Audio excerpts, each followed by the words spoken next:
You know that feeling, right? A truly bad night's sleep. But what if that groggy, exhausted feeling is just the tip of the iceberg?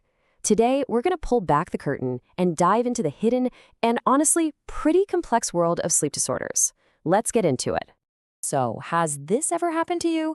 You wake up feeling like you've been run over by a truck, absolutely convinced you didn't sleep a wink, but your partner or maybe your fancy sleep app says, nope, you were out for 7 hours straight. That exact feeling, that disconnect, is a huge clue that there's so much more to sleep than we think. You see, the science of sleep is finally moving past this one-size-fits-all idea of good sleep versus bad sleep. Researchers are now starting to categorize sleep problems into these really distinct types, or phenotypes.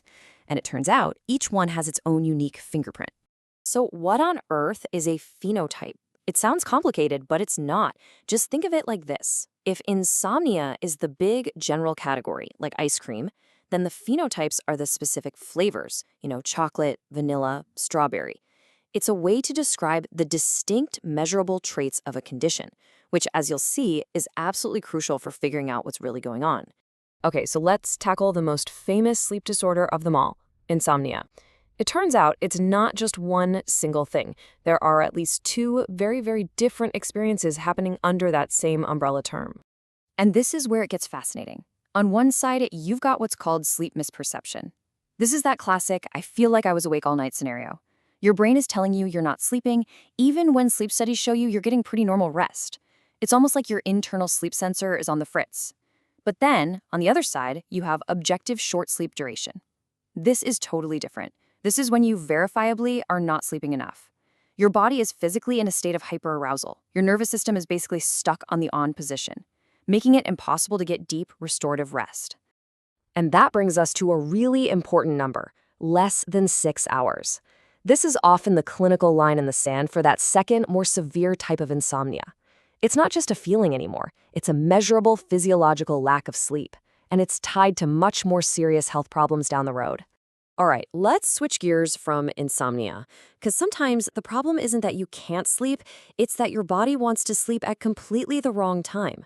Welcome to the world of circadian rhythm disorders, or basically what happens when your internal body clock goes haywire. And here, you can see just how many ways your clock can get out of sync. You've got the delayed type, that's the classic night owl who just can't fall asleep until 3 a.m., which is often linked to depression. Then there's the advanced type for the extreme morning larks, but it can get even more severe. With free-running and irregular types, sleep patterns can drift later and later each day or become totally disorganized, which, as you can imagine, really messes up your ability to function. So why does all this labeling and categorizing matter so much? Well, because when your sleep is fundamentally disrupted, in any of these ways, it doesn't just make you tired. It kicks off a massive domino effect that can ripple through your entire body and impact your total health. Let's start with Command Central, the brain. The link that scientists are now finding between poor sleep and brain health is, frankly, becoming alarmingly clear. What the research is showing is pretty stark. For instance, many people with Parkinson's also have something called REM sleep behavior disorder, where they physically act out their dreams. It's a major red flag. And those with Huntington's often have incredibly fragmented sleep. The big takeaway here is that chronically poor sleep isn't just a symptom. It's deeply connected to cognitive decline in the very mechanics of these diseases. But those dominoes keep falling. It doesn't stop with the brain.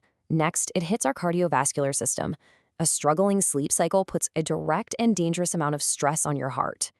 A huge player here is something you've probably heard of, obstructive sleep apnea, or OSA. This condition doesn't just fragment your sleep. It causes what's called intermittent hypoxia. That means your oxygen levels are repeatedly dropping all night long.